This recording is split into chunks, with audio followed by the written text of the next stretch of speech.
Welcome to Penrose Learning, where we make understanding easy. In this video, I will show how to change a Honda Accord key battery.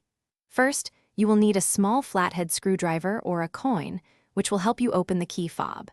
Additionally, make sure you have a fresh CR2032 coin cell battery ready. This common battery type is widely available and essential for restoring your key fob's full functionality. Having these two simple items prepared will make the entire process quick and straightforward. Now, let's open the key fob. Begin by locating the small release button on the side of your key fob and pressing it.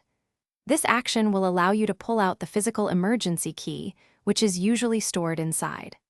Next, carefully insert your small flathead screwdriver or coin into the seam where the two halves of the fob meet. With a gentle twist, the casing should begin to separate, revealing the internal components. With the key fob open, it is time to replace the battery.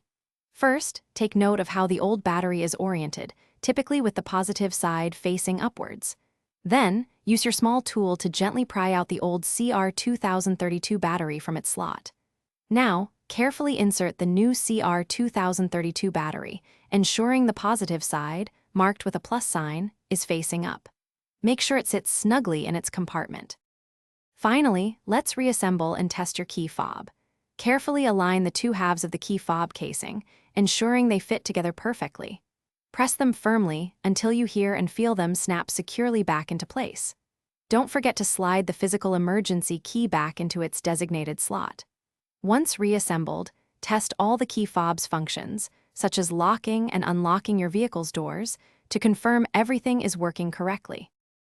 Thanks for watching. If this was helpful, leave a like and consider subscribing. See you next time.